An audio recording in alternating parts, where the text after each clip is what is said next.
Yes, yes, yes, yes, yes. If you are like me, you are a dad who's chilling out 10:30 p.m. Eastern Standard Time, doing your thing, the thing that you want to do because it is Father's Day and we celebrating, man. We celebrating. I know the professor pulled up early. Yo, professor, let me know, man. Listen, we are actually testing tonight because we're getting ready for the season, the fantasy season. You know when the actual NBA season ends and then we go into the NBA draft, and that's when we start doing mock drafts, all of that good stuff. So I'm just trying to get my head around what this season is going to look and feel like. So I wanted to make sure that I jumped on. So before we get started, I wanted to quickly just wish everyone a happy Father's Day and, let you guys know that my weekend was amazing. Like my kids got me some really cool stuff. You can see this Lakers hat. My kids and my wife. My wife did an amazing job. I'm so grateful for her. God bless you, baby. I love you. She did a great job.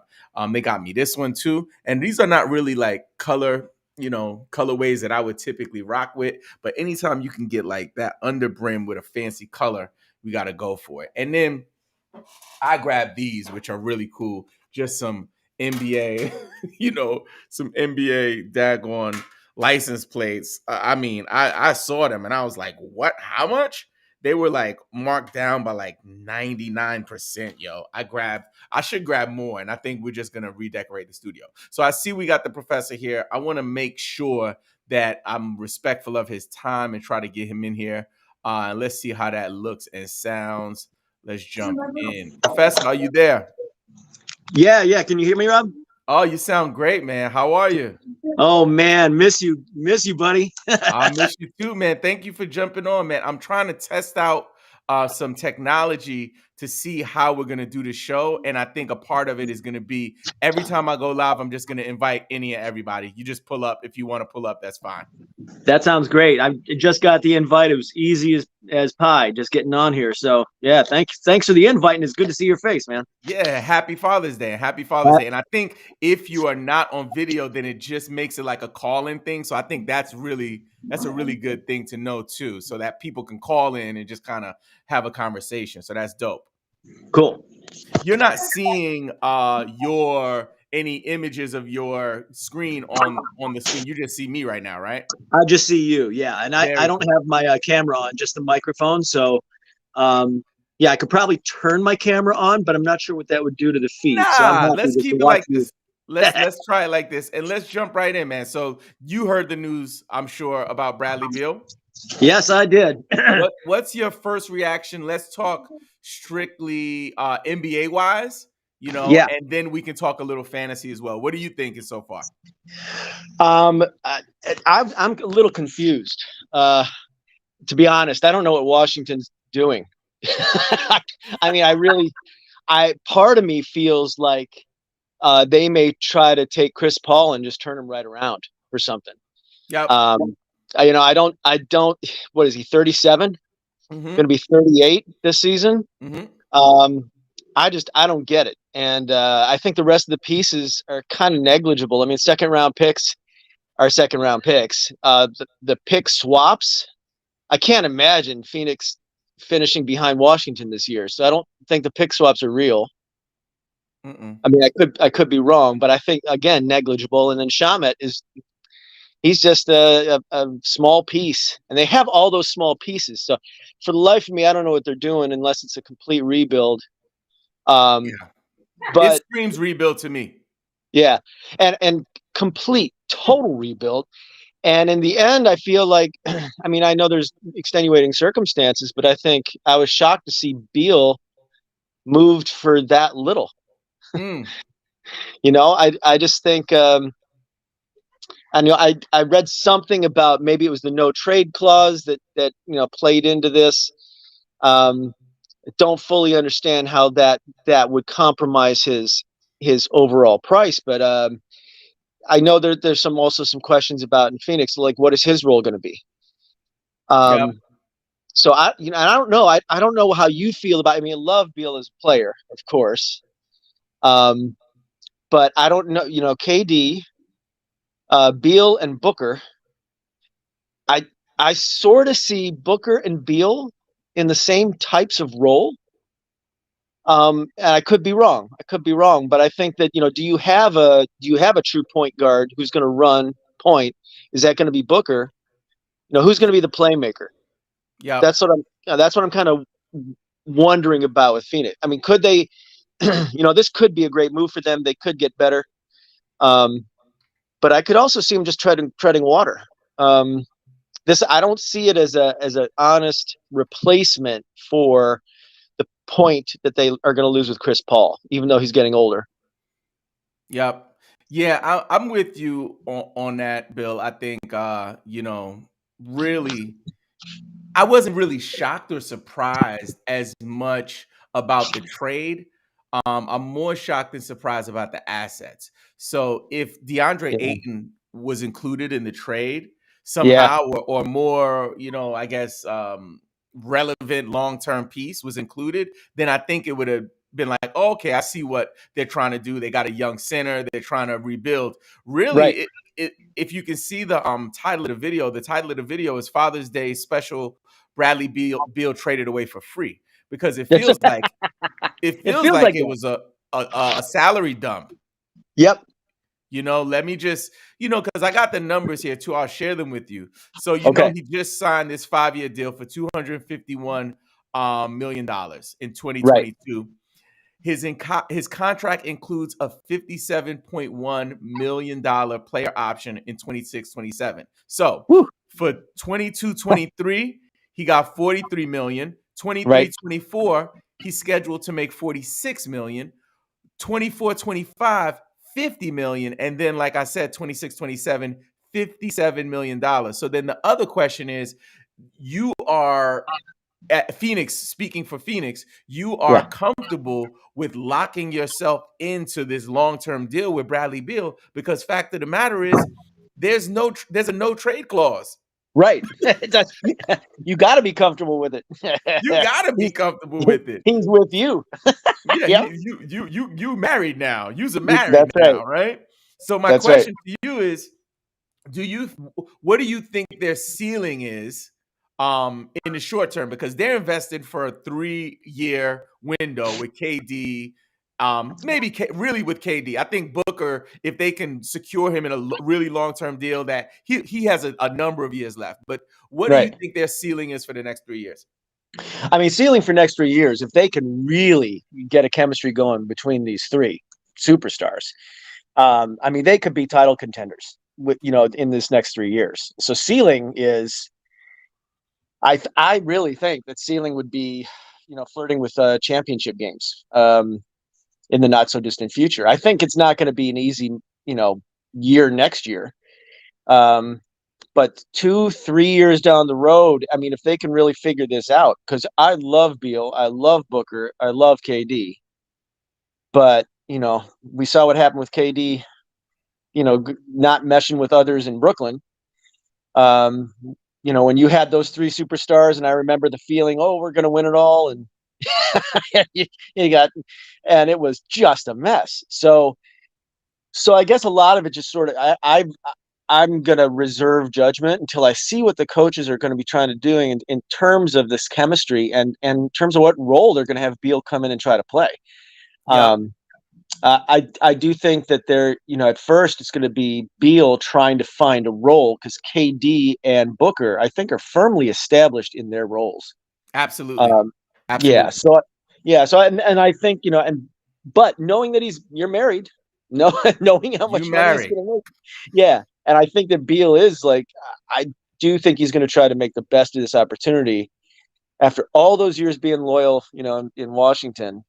Um, now he finally has a chance to maybe get a trophy and win a ring, get the chip. So I think that's the ceiling. The ceiling is they're in the finals, Yep. um, and that at least next 2 or 3 years.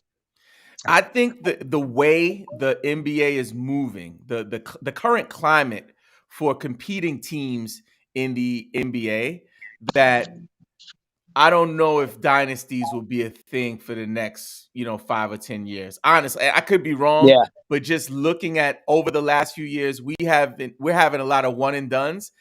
Yep. but people are unlike football. Like in football, people are good one year and then they suck the next year. Like Right. the Rams, right? But in basketball, it's like people are still knocking at the door. They might take a step back, a step forward, but they get one championship, and then you know what I'm saying. You kind of have to wait it out. Even the Right. Warriors can be included in that. Like they had their dynasty run, and then they kind of snuck in another championship. I don't know if they're going to be in that position again. So for Phoenix in particular, I Yeah. think they do have a championship in them. One championship. That's it. That's it.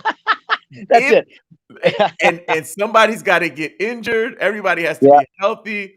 They need to Yep. work the vet minimum salary. They got to be really creative. James Jones has to be really creative on what he does to build a roster around those guys. But I do Yep. think they have one good chip in them. Yes, I agree, and I think that is the ceiling. The floor, to be honest, it could fall out. I mean, it could just fall out from Oh underneath them. yeah. So and again, it's just a matter of it's like you said, do they put the right pieces in around them? Do they maximize potential with the other guys that they're going to try to bring in? Do they figure out a way to have Beal play an honest to God role? Alongside of Booker and KD, where all of them their magic can shine, and if not, and we could have a I think the floor is the Brooklyn Nets. Mm. with with Harden and KD and Kyrie not being able to speak to each other after failure and disappointment, and it's I mean that's the floor, to be honest. So Yeah. I mean, I was gonna. My next take um, is KD cursed? yeah. Is Right. KD cursed? Because really quick, just to frame it for you, Professor. Um, when he left Golden State, Hmm. he literally left a perfect situation. Yes. And it might have, and one could argue that it was a prideful move. It wasn't a move on some like, yo, like they made me play with my foot hurt and Draymond cursed me out and Right. that's why I'm leaving. It was really like, yo, I want to win on my own. I Right. want my own team and I'm tired of them discounting my championships. You know what I'm Yeah. saying? So what say you to that? Do you think that the man is cursed? I think it'd be easy to write that off as just him being cursed. I think my hope for KD is that he's a smart guy. He took this in, that he reflects on this and has learned from it and realizes, listen, I maybe I did was prideful, maybe I did jump ship. I wanted to be the man, not somebody who's second to Steph, and and he went out there, and it's just it's always a matter of team ball and chemistry and gelling, and um, I hope that the failed experiment with him and Harden and Kyrie informs his his his practice now in Phoenix as Beal comes in. I think he's well respected. I think in his position to be a great leader. Um, I don't know. He's not the man. Mm, It's not like he's not the one. He's not LeBron. But can he be one of three? Yeah, but I think he's got to learn a lot from this. Failed Brooklyn Nets. That was just a heartbreaker. that's a And mess.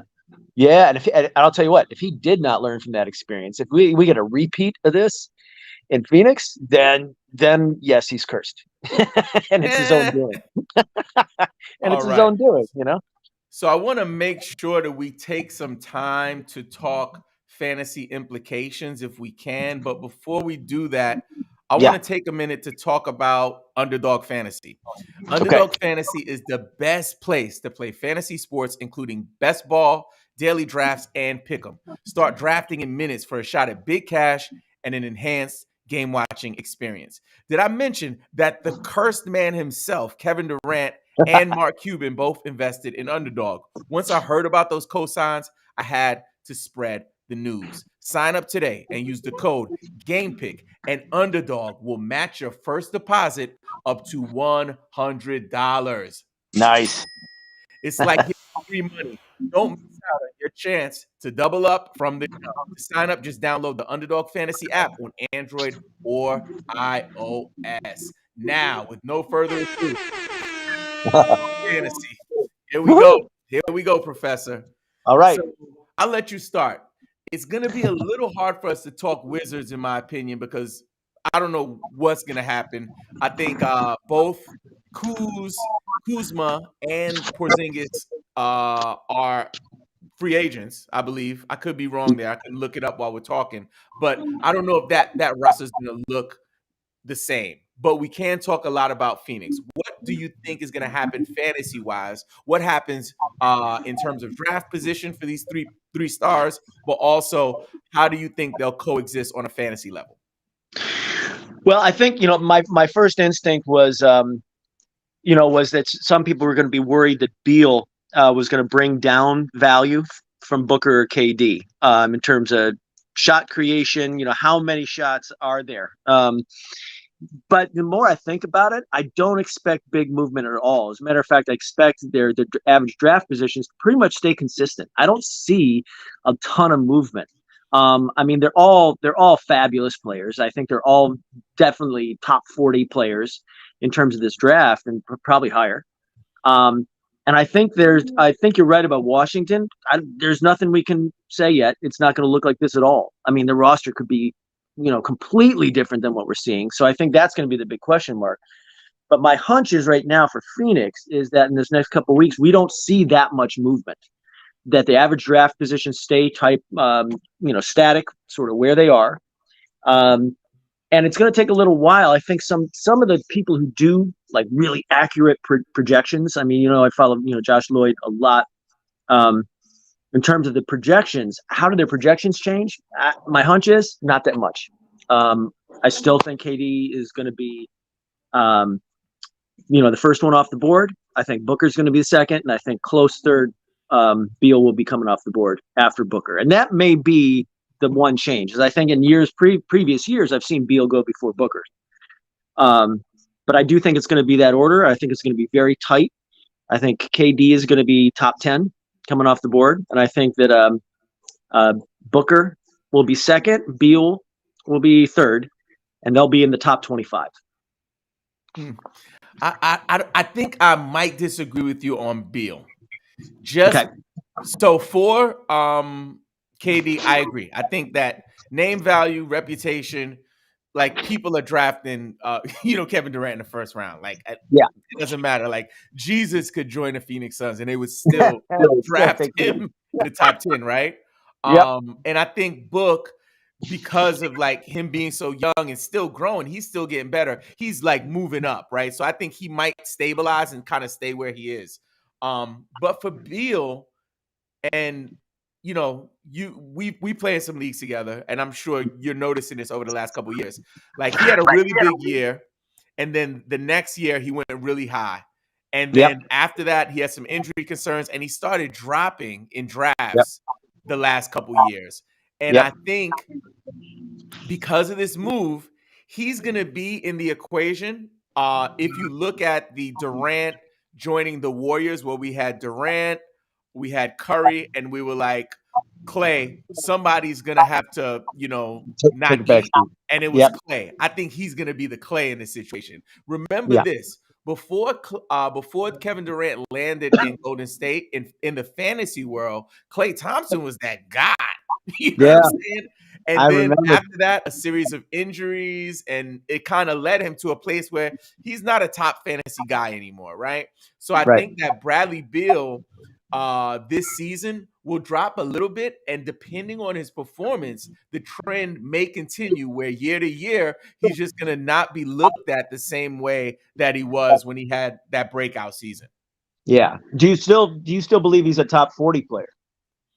Yeah, I think so. Yeah. I think so. I think he could work it out for top 40. And for me, I listen, one of those guys go down, which especially for Durant and Beal, the Yep. value on the other two are going to boost up in season, right? Yep. So my concern with Bradley Beal, why I would probably duck him unless I got a really good value on him in a draft, is the injury concerns, man. It's like the guy Yeah. hasn't been healthy the last couple years. When he's healthy, he plays well. You're going to be in a system where you're going to have to kind of, not be the number one guy anymore because you got, arguably the greatest scorer or one of the greatest scorers in NBA history on your team, and then a young lion, a mini Mamba in Yep. Booker. So I think he's gonna have to find his way. But I think in terms of fantasy, that will either get some really good value on him when he drops down, Yep. or people Or are just avoid him. gonna be scared off by him. You know what I'm saying? So I Yeah. would always lean towards taking the value and take the risk of the injury. But my biggest concern is, can he stay healthy? And what does it look like in a system with two alphas like Durant and Booker? Yeah. No, that's true. And in terms of those injury concerns, my actual interest is in Booker is really increasing now because KD has some health concerns as well, and his frame is he's never been a big guy. He can and if he gets injured, I think Booker would be the guy to step up. So that's going to be interesting to watch, and we'll have to play that by ear. On another note, in one of our leagues that we play together, I have Chris Paul. So you want to trade? Heck to the no. No, Heck to I don't want oh no. no. Listen, that's like I don't even like Chris Paul commercials. Like I'm out on Chris Paul. I want nothing to do with Chris Paul. I Now let tell me you, stop. that's His commercials are pretty good though. His yeah, commercials are pretty funny. yeah. I have no idea what to do with this man. I'm going to keep him in our keeper league just to see what happens. Yeah. But I'm really tempted to let him go and have him be somebody else's heartache this year because love him, but this scares me what Washington's doing. So too many Yeah. unknowns. I doubt that he's there. I'm hearing rumors that he might even end up with LeBron in LA. So Yeah. Oh, he would love that. I mean, if they can make that happen, I think LA would actually find a way to make his 38-year-old season matter. I think. But he's not himself. He's not the young stud, but he does still have some juice. I'd like to see him play one more year, and playing with LeBron would be a great way to go out. So oh, I think so. I think so. yeah, And I think that for them as buddies, as the banana boat buddies, I think that would be yeah, pretty cool for them to do that. absolutely, One more question before we wrap up, Bill. yeah, I got a lot of people who are dropping comments and sending messages about making decisions for their keepers in their dynasty leagues and in just their keeper leagues. yeah. What is your, I guess, your strategy or your criteria when you have to make tough cuts? Like you talked about Chris Paul. I have a very interesting situation where I have to choose between like Ben Simmons and a couple other guys. How do you make those decisions? It's really I almost have like three buckets. And I think most dynasty teams that I know, if say you have 16 keepers, I have three buckets. You have like the 4 or 5 guys who you're going to keep because they are superstars. They're just out. There's no question in your mind.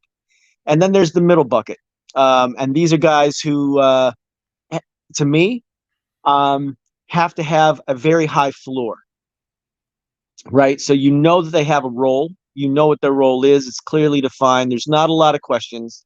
You're talking about starters, firm starters on NBA squads. Maybe not the best teams, but they have a definite role to play, and it's very clear. They're not going to be fighting for their spot. So there's a floor. And then the third bucket is all upside. And for that upside, I usually swing for the fences and I usually go real young. so I will take some of these kids who last year, their rookie seasons, they didn't perform that well. They were just learning the rope, but they have upside, and if they make great strides their second year, and this is real upside play because a lot of these guys, they have the youth, they have the talent, they don't have the role yet. You know, they're not necessarily starting on their own teams, but if that would happen, if they have that kind of, the profile of their athleticism, uh, is hopeful, and the coaches see it, especially if the coaches are talking these young guys up. Um, I think there's reason to take at least a third of my team and try to like swing for the fences because the upside plays are the most fun to me actually. Very nice. I love that. You up for a game of Would You Rather? Sure, let's do it. So this is Would you rather keep this player or that player, right? So you pick the Okay. player. This is the Ben Simmons edition. We're gonna go Ben. Okay. Okay. Okay. Okay. Would you rather have Ben Simmons or Gary Trent on a keeper in a keeper league? Gary That's a Trent tough Jr. one. or Ben Simmons? I'd say, oh God, Gary Trent. Gary Trent over Ben. Yeah, How the mighty have fallen. they have fallen, my sir. How Yes, the they have. mighty, how the mighty have fallen. So the actual baseline is a lot lower now. Okay, That's I got right. another one for you. And mind Okay. you, Ben Simmons plays point guard, shooting guard, power forward. Yep. Tasty delight if healthy and in his right, mental space. Mine. Yep. On hashtag basketball, he dropped 30 spots on their dynasty. He is currently Yes, at 114. that sounds right. Aaron Gordon or Ben Simmons? Aaron Gordon. Damn. You are heartless. You are heartless, man. You can tell I'm not a Ben Simmons fan. That's a red flag to me. I'm sorry if you drop 30 spots in hashtag. I'm sorry. They're seeing stuff that we don't see, and so he's been 114 in my estimation. He's like 140, 145. That's Okay. so. Yeah, So let's keep I'm it off of going. him. Let's do a Okay. couple more. Okay. Ben Simmons or Kevin Herter? Who you I'd keeping? take Ben Simmons. I'd take Ben Simmons there. You take Ben Simmons over Yeah. Kevin Herter. Yeah. Yeah, Okay. I'm not sure. Herder, his role comes in and out. He's real fluky, and so I'm not. I don't know about his floor. Um, I mean, a lot of people think I don't know what he's ranked though this year. Dynasty, he's probably ranked above Ben. Okay. Keeper league. Who you picking? Ben Simmons or Lonzo Ball? And we'll end with that one. Oh my gosh, Lonzo Ball. His knees are as bad as mine. That's really bad, man. That's really bad. I gotta go. I gotta go with Simmons there. I think I'm really off Lonzo. Yeah, I would take Simmons there too. Yeah. And for Aaron Gordon, I would probably take Simmons there just because Aaron Gordon has never grown on me, and I Yeah. believe Ben if he plays. He has a really fantasy friendly game, right?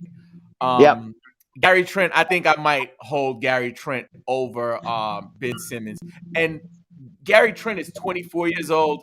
Ben Simmons Yeah. is 26 years old in 9 months. So that's another Yeah. thing to take into consideration. And for Kevin Yep. Herter, I definitely take Ben Simmons as Yeah. well. Yep. Hey, the professor, thank you so much for joining us, man. And Oh, happy Father's Day to you. And happy we Father's should Day, Robin. definitely have you on this season. Again, I think I'm gonna just make it open invites when I do the live stream. So I'd love to have you come back. All right, man. I would love to be here. It's great to see you. Happy Father's Day, Robin. All right, man. Talk to Take you care. soon. Peace. Peace. Oh, my man, the professor. We are in some leagues together. He's snatching championships up like Thanos out here with these rings, man. So big shout out to the professor. Again, if you are new to the channel, please make sure you follow, subscribe, like wherever you're watching us. Big shout out to everyone over on Kick. We are streaming for the first time on Kick, so I'm really excited about that. We're not going to really do the Twitch streams anymore. And also, big shout out to Underdog Fantasy for supporting the podcast, for supporting the show. Very important. Don't forget, play the waivers, set your lineups, and follow Game Pick, you freaking fantasy nerd. Peace.